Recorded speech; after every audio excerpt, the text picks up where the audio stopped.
A warning, this podcast discusses adult themes including suicide and eating disorders, which some people may find confronting.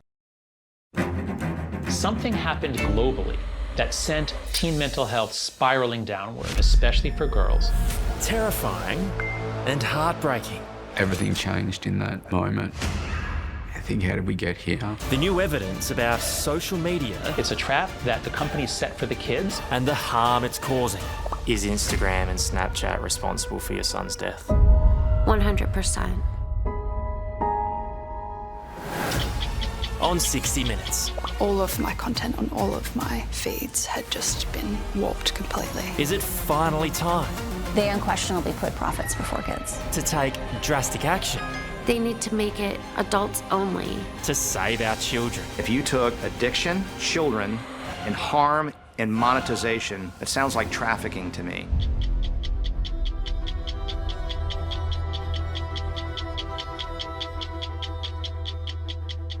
Welcome to the Extra Minutes podcast. If you haven't seen this story, you can catch it on YouTube or 9Now. With me is Adam Hegarty, and I know this is a terrible cliche, but your story is so disturbing, and it is one that every parent should watch, right? Yeah. Heartbreaking but important, Tara. I mean, I'm not a parent, but I'm doing this story. I feel lucky that I'm not. It's a really difficult decision for parents to make, and one I wouldn't envy. No, Sure. that's awful, because you've got the pull of the kids, pull of society, and then what we're being told. So let's start at the beginning. How did this story come about? Well, we all know the stories, don't we, about young girls and young boys being harmed by social media, and the pressures of body image is a real obvious example, but really it's Jonathan Haidt. So this is the researcher and social psychologist who has done this really groundbreaking research that a lot of policymakers around the world are looking at, and he's sort of laid it out, crunched the data over a lot of countries and really shown, and he says proven that social media's got a lot to ask for when it comes to the poor mental health of children in this day and age. It's scary. Yeah, so when it has a lot to answer for, how dark does it get? Really dark. So he talks about a huge spike in not just depression and anxiety, but suicide, hospitalisation, self-harm rates, and this is in young boys and particularly young girls aged between 13 to 17. And there's a very obvious spike that he shows between 2010 and 2012 replicated in all developed countries. So not just here in Australia, but the US, he's based in New York, the UK, Northern Europe, Scandinavia. So one of the criticisms he has is correlation like that doesn't necessarily mean causation, but he's clearly spelled it out for people and he's got people talking about it, that's for sure. Because the one common factor between us all, whatever country you're in, is the smartphone. Exactly right. So the first one around about 2007, but then around that time, as he sort of paints out in his research, is that's when the smartphone had internet, social media, front-facing camera. It really became quite some addictive technology for young people to really sink their teeth into. So what is it about the nature of social media that's causing so much harm? Well, the people we talk to, it's all about comparison. So if we use, Tara, body image and anorexia as an example, and in the story we speak to young people that are afflicted with that eating disorder, it's all about a competition and comparison with people around them. So as soon as young girls get on these social media apps and they see someone looking fit, then it becomes a bit of a dieting and fitness trend, but then they get sent more and more content because they've liked and clicked on those videos and images. So these algorithms in these accounts send more, and then suddenly they're looking at some pretty rough and difficult to watch anorexic content, and then they just get swept up in that and they end up in hospital. And that's the story replicated in a lot of young girls and a lot of families we've spoken to for this story, and it's just brutal. The nature also of young kids is that they prefer to believe what they're seeing on their social media platforms than perhaps what their teachers are telling them, what their doctors are telling them, what their parents are telling them. I mean, those images are not necessarily real, are they? The information isn't actually factual. Well, exactly right. I mean, we know that there are filters. People actually change the way they look on social media, but more to that point, we've spoken to one family whose dad's a fitness coach, and his daughter, 15, when she sadly died. Awful. She was showing him online recipes and diet plans where he could have 200 calories a day and still be healthy. And he's turned to his daughter and he's like, absolutely not. That's ridiculous. But she just wouldn't listen to her dad because she believed what she was seeing on social media. And yeah, how do you fix that as a parent when it's at their fingertips? So the impact you're seeing, though, is it on people who are vulnerable, whether there's social media, smartphones or not, or are all children susceptible? Yeah, that's the question. People we've spoken to, there was an initial trigger. So it's vulnerable people. So the families and the parents whose kids have been harmed, they say not so much that social media is the main cause of this problem, but that it is the main cause for exacerbating a really deadly condition if we're using anorexia and eating disorders as an example. So someone might be bullied at school for how they look, and they go online to find answers, and then they're swept up in social media and comparing themselves even more, sadly. Let's extend it beyond the comparisons to the other sort of extreme information that can be found, very, again, dark, to use that word. Tell me about the Russian roulette example, which is horrifying. Absolutely. So Ian, 16-year-old in Florida, he's got addicted to high adrenaline video. So he's looking on the likes of Instagram and Snapchat, just searching a hashtag for these videos. And then he started watching Russian roulette videos. Then he's gone to Snapchat. So we can only presume for recognition and his own likes. He's then performed that dare, that challenge 3 times. And on the 4th, it went horribly wrong. And then he was found by his father in his room, sadly, no longer with him, and with a phone still recording on his bed next to him. And police at the time told his mother, Jennifer, who we've spoken to, that it was suicide. What other proof do you need? They said to her. And she said, well, I'm going to find it. And then she got into the phone and saw these videos and what he'd been looking at. So she's suing Snap and Meta, so Instagram, and is adamant that social media killed her son. So he was recording the act? Absolutely. And so others saw that as well? That last video wouldn't be posted in the end because he wasn't able to. Yeah. But it was still recording. Right, okay. And the 3 other videos before that posted on Snapchat and just was clearly looking for not just a rush, but that acknowledgement from other people for whatever reason. And again, it's just an example of, the social media in his mother's eyes and critics' eyes is just exacerbating problems for young people. Is it believed that he wanted to die? We put that question to the lawyer representing his mother, actually, and he said no, there's no evidence whatsoever that he was suicidal. And that's why they're suing Meta and Snapchat. They say because of the way these algorithms work, their argument is he's gone on Instagram and TikTok. He's liked some of these videos because he's got that initial interest in that stuff and gets fed more and more, makes it worse, makes the addiction worse, to the point where he's sadly taken his own life in a dare, which is just awful. Oh, it's so tragic.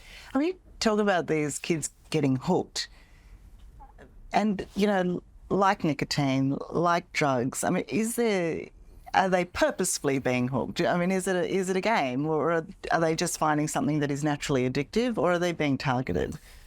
Critics argue they're being targeted. So Frances Haugen, or Facebook whistleblower from a few years back, she says that they did this research that young kids were being harmed by it, but they did nothing. So she argues that is a sign that these companies want to get them young, and so they hook them in, and they sort of wash their hands of it in their argument that they go, well, we can't be responsible for what other people post. But clearly, you look at the data, and most social media platforms, around half of their users are of that age, sort of like 24 and under. So, yeah, the criticism is that they get them in young, and then they don't do anything about the algorithms because they know that that's how they keep their young clients and young users. But do they know that they're hurting their young clients? They do. Yeah, they do. And look, to their credit, so Meta, so we're talking about Facebook and Instagram there, to again use body image as an example. If someone with anorexia searches for content and eating disorder content with known hashtags, it's blocked. So Meta, TikTok as well, they search out this content and they remove it. But the thing with kids, they find ways around this, right? So there's little variations of hashtags, or they search for different things. So they find a way around it. So the argument is, they've done a little bit to get it done. But if you're not completely banning it for kids, and if you're not properly verifying the age and making sure kids are even above 13, which is the current rules, that's a sign in the critics' argument that social media companies aren't doing enough, and they know that they want these young people on their platforms because it turns a profit. Profit before care. Exactly right. Effective care. Well, let's talk about the banning. Where is that? I mean, that's the controversial, another controversial side to this topic, isn't it? Where are we at in the world with protecting kids through banning? Well, that looks like it's the next step. So Florida's doing it, 14 and under, banned from social media. But the question is, how do you police it? And that's something Australia's looking at too. So there's two questions. If you implement a ban, which is where most of the world's going, they're looking at either increasing fines for social media companies, so they have to have the onus on themselves to put in more strict age verification technology, whether it's showing an ID or looking through their user base a little bit more closely. Yeah, because as you said, I mean, kids are going to get around it. Exactly right. Yeah, most people don't know. Most governments we speak to, they don't know. Don't know how what they're to going. do. They simply don't know how they're going to police it, so they're looking into it as we speak. So Florida House Speaker, who's been a big proponent of the push the ban in Florida, he talks about things like stings, whether they actually pretend to be an underage person, and if they're allowed on, then they go, well, we caught you out, so we're going to fine you, about something like $50,000 per violation. But you can see it already, can't you? The onus is going to be on parents and families again. So, well, isn't that the next step? 14, you're not allowed on. If you're 14 and under, but then from 14 to 16, you need your parents' consent. Exactly. It's a hard. I mean, we shouldn't be washing our hands of our responsibility as parents, but that's a hard task. Really hard. Really hard. How do you say no to your kid if finally you got to the age of 15, right, and all your friends are going on social media, but if you notice, you're struggling a bit, I don't think you belong on there. How do you say no to a kid in that instance? Well, it's really it feels difficult. like the horse has bolted. Absolutely. In terms of the expectation of kids, how they've set up their communication with their friends, the games they play, that is such a lifeline for them now. How do you take that away from them? Exactly. We spoke to one girl, Kati Jaski. She's recovered from her eating disorder, but she's still not off it. For one, she knows how difficult it's been for her on social media. But then also when she got on, at 10, mind you, got around the age restrictions of 13 already, she said, I'd be the weird kid if I wasn't on social media.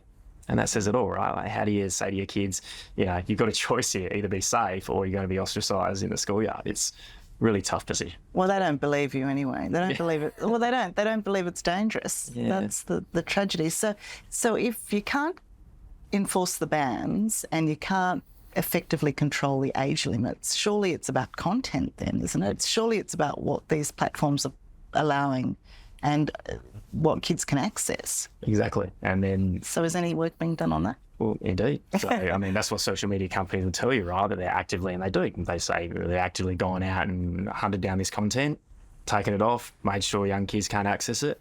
But clearly, we've spoken to people who do still access it. And again, to their credit, it's still there. I mean, it is. The Russian roulette example. Exactly right. The anorexia example. Exactly. The internet, as we know, huge place. How can they genuinely remove and say they can remove every bit of harmful content under the sun? They just simply can't do that. They have made efforts, but as critics say, nowhere near it. See, I'm just not tech savvy enough, but if they've got algorithms which are designed then to pump that information, that type of information at somebody who has sorted out, then they can undo it, surely. Yeah, or use algorithms in a much more positive way. Exactly. Yeah. Use those algorithms to sniff out whether you've got a 10-year-old on your platform, which under the current law is illegal. So they're very tech savvy. And families who have been impacted, that's the first thing they say. They say, we don't want the onus to be on us as parents because that's really difficult. It shouldn't necessarily be on policymakers. It should be on companies because they understand the technology better than anyone. And even to that point, we're speaking to our communications minister as part of this story. The reason why they're holding an inquiry is because they want to find out how this technology actually works themselves. So how do you police it? How do you put laws in place when really the people who know this technology well enough are the people who have their finger on the button, so to speak? It's they've got all the power in the world because they know that kids want to be on their platforms. We all need to be on their platforms, It's hard. Yeah, well, we all are as Absolutely. adults. I wish I wasn't. But I am. Where's your phone now? Yeah, exactly. No, I know. I mean, your expert talks about how wonderful it would be to go back in time where children, were once play-based and not phone-based. But I talked to my kids. They yelled at me last night when I raised this topic with them just to try and get some intel for you. Thank you. It's what we're hearing everywhere. They're saying, we don't want to play with our friends like that. So, if you're saying, well, if your expert's saying it's wonderful, they can have all that time again to interact in that way, the way perhaps we both grew up, that they don't even see that as realistic or a reality they want to be a part of. So is the damage done then? I would argue yes. Attention spans, right? I mean, how many kids these days sit down and watch an entire movie? Surely they're just watching little shorts on their phone and stuff, right? I mean, society in the world's changed, possibly for the worse. So yes, the expert we speak to, Jonathan, says, a lot of things have to happen. Phones out of schools, bans on social media, at least an age limit on social media, and get kids back outdoors. And he points to that as being the most important part. But if they don't want to, how are you going to force that, and how are you going to force change when kids have probably changed their mindset completely to being on a phone-based child? Yeah, you said earlier, it's the vulnerable anyway who are the most vulnerable. But if it's spanning countries around the globe, we're talking about millions of people. Millions, absolutely. And your expert is saying the increase in anxiety, increase in depression, increase in other mental health issues, all because of the phone. Exactly right. Exactly right. And the reason why we're talking about millions is because the smartphone has become so ingrained in society across the world, right? So, I don't know. Do you think we can change back? I don't. I wish that, kids had the childhood that I had and I'm sure you had, where you're going outside and you're playing and skinning your knees in the park, not getting introduced to this really, adult content so early on in your life as your brain's developing. But I just don't see the world going back to that. No. If you can survive it, do you grow out of it? You're talking about the average age being 12 to 24. That's almost 50% of TikTok viewers. What happens when you're 24? Can you overcome the anxiety, the depression? Does your usage change? What happens then? You can, if you get the help you need, absolutely. I'll use Carter as an example again, Melbourne schoolgirl. So she got online at 10, actually, just got around it. So perfect example of that. 13, started using Instagram and TikTok a lot, developed an eating disorder, effectively almost died in hospital. Now, she's still using social media, as I mentioned. So she's found a way to self-regulate. She knows that she needs to use social media to live in current society, right? So yeah, she's an example that you can get better and you can still use social media, the positive sides of it, and live a healthy, long life. The question is, for every cast year, how many kids have sadly not been able to recover? And that brings us back to the question, should they be introduced to something potentially really dangerous later in life when they've, perhaps not as vulnerable as they would be at 13 years of age? Mm-hmm. So 16, I know our Prime Minister is backing that. Increase the age from 13 to 16. Exactly right. He is. That's what Florida wanted, but it got watered down. So that's 14, and then that's when they brought in the parental consent at 15 and 16. It's definitely something Australia's looking at. South Australia's leading the way. Doing it. New South Wales too. Chris Minns, Premier's been quoted as saying, if the Australian government doesn't do it, we'll go it alone. They will do something, but time's a factor here as well. We've got this inquiry finishing at the end of the year. Then they've got to write up legislation. How long does that take? While other countries are already putting it in. Yeah, so I think think about it. A lot of kids are hoping it takes a lot of time. Mine sadly are. Well, can you see it, Tara? Can you see social media being banned for kids throughout the world? It'd be a tough ask, surely. Yeah, no, I accept that. But I think it is critical, isn't it, that we pull back the curtain a little bit, because I think, would you agree from your story that parents are very surprised at what their kids are actually seeing? Absolutely. Because they go into, kids are good at technology, right? Often better than parents. I know the kids I spoke to in this story, they're better on a phone than I am. They found stuff and showed me stuff that I couldn't possibly find myself. So, yeah, I think a lot of people are shocked. The parents who we've spoken to who sadly lost their children, they're still shocked, and they think about how on earth did I miss this? But some are up at night in their room looking at their phones and social media. So, I don't think the world or parents as a whole necessarily realise the kind of stuff out there and the harm it's causing until it's too late. Do you enjoy doing these sorts of stories? No, it's heartbreaking. It's important, isn't it? It's, you know, why we do what we do. But some sad stories there. I mean, 15. You know, so we've got taking her life at 15. I just can't comprehend that a girl that age not only gets into a position where she's worried about how she looks, but then also thinking it's all too hard. You know, how much does your life change from 15 to 20, let alone all the life that she had ahead of her? It is so heartbreaking, and it's clearly why it's difficult, but clearly there's a problem and something needs to be done further than what's already happening. Great. Well, thank you. Thanks for those insights. Absolutely. As terrifying as they are. Thank you for watching and listening. And remember, you can catch Adam's story on 9Now or YouTube if you happen to have missed it. It's worth a watch.